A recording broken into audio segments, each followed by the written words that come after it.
Welcome to Telangana వెలుగు. నేను మీ రాజు. Congress party ఇట కర్ణాటకలో 5 గ్యారెంటీలు ఇచ్చింది, సక్సెస్ అయ్యింది. తెలంగాణలో 6 గ్యారెంటీలు ఇచ్చింది, అధికారంలోకి రావడం అనేది జరిగింది. తర్వాత మహారాష్ట్ర కావచ్చు, తర్వాత ఢిల్లీ కావచ్చు, ఇక్కడ అంటే వేరే వేరే రాష్ట్రాల్లో కూడా 7 గ్యారెంటీలు 8 గ్యారెంటీలు అని చెప్పేసి చెప్పినప్పటికీ ప్రజలు మాత్రం ఎక్కడ కూడా కాంగ్రెస్ పార్టీకి అధికారం ఇవ్వలేదు. సో ఇక్కడ రేవంత్ రెడ్డి గారి చేతుల మీదుగా కేరళంలో జరుగుతున్నటువంటి ఎన్నికలకి మేనిఫెస్టో రిలీజ్ చేయడం అనేది జరిగింది. మరి యూడిఎఫ్ రిలీజ్ చేసినటువంటి మేనిఫెస్టోని ప్రజలు ఎంతవరకు యాక్సెప్ట్ చేశారు, మళ్ళీ ఇక్కడ అంటే తెలంగాణలో వచ్చినట్టు తర్వాత నెక్స్ట్ కేరళలో యూడిఎఫ్ అధికారంలోకి వచ్చే అవకాశాలు ఏమన్నా ఉన్నాయా, ఏ విధంగా ఉందో ఒకసారి మేనిఫెస్టో చూసుకున్నట్టయితే కేరళ అసెంబ్లీ ఎన్నికల నేపథ్యంలో కాంగ్రెస్ నేతృత్వంలో యూడిఎఫ్ మేనిఫెస్టోను తెలంగాణ సీఎం రేవంత్ రెడ్డి విడుదల చేశారు.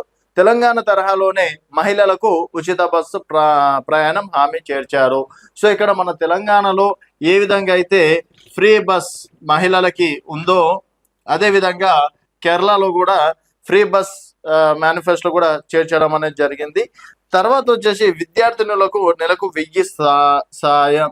సో విద్యార్థినులకు నెలకి 1000 రూపాయలు. సో ఇక్కడ మనకి మహిళలకు 2500 రూపాయలు చెప్పారు, బట్ ఇక్కడ విద్యార్థినులకు మాత్రం నెలకు 1000 రూపాయలు అన్నారు. సో ఇక్కడ నిరుద్యోగ భృతి 3000 రూపాయలు, తర్వాత విద్యార్థినులకు ఎలక్ట్రానికల్ స్కూటీలు, సైకిళ్ళు ఇట్లాంటివి హామీలు ఇచ్చారు. మరి ఇక్కడైతే ఇంకా రాలేదు. మరి తెలంగాణలో అయినా 1000 రూపాయలు దాన్ని అక్కడ విద్యార్థులను ఎంతవరకు యాక్సెప్ట్ చేస్తారు. అలాగే అన్ని కుటుంబాలకు 25 లక్షల ఆరోగ్య బీమా. ఇక్కడ తెలంగాణలో ఏమో 10 లక్షలు ఉంటే కేరళంలో మాత్రం 25 లక్షల ఆరోగ్య బీమాని మేనిఫెస్టోలో చేర్చడం అనేది జరిగింది. తర్వాత యువతకు 5 లక్షల వడ్డీ లేని రుణాలు. సో ఇక్కడ సేమ్ రాజీవ్ యువ వికాస్ కింద దాదాపుగా 2 లక్షలు 3 లక్షలు 4 లక్షలు వడ్డీ లేని రుణాలు ఇస్తామన్నారు. దాదాపుగా 1 సంవత్సరం అయితే కంప్లీట్ అయ్యింది, బట్ అక్కడ కూడా యువతకి 5 లక్షల వడ్డీ లేని రుణాలు వంటి హామీలు పొందుపరచడం అనేది జరిగింది. కాగా మేనిఫెస్టో అమలుకు సాధికారిక కమిటీని ఏర్పాటు చేస్తామని పేర్కొన్నారు. సో ఇంచుమించు ఇక్కడ తెలంగాణలో 10 లక్షలు ఇస్తే అక్కడ 25 లక్షలు హామీ ఇచ్చారు. ఇక్కడ 5 లక్షలు రాజీవ్ యువ వికాస్ కింద మేనిఫెస్టో పెట్టకపోయినా అక్కడ 5 లక్షల రూపాయలు మేనిఫెస్టో పెట్టడం అనేది జరిగింది.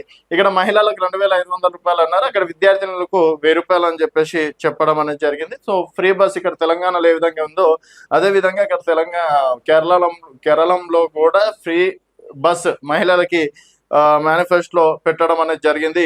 మరి ఈ మేనిఫెస్టోని కేరళం ప్రజలు ఎంతవరకు యాక్సెప్ట్ చేస్తారు అనేది చూడాల్సిన విషయం. చూస్తూనే ఉండండి తెలంగాణ వెలుగు.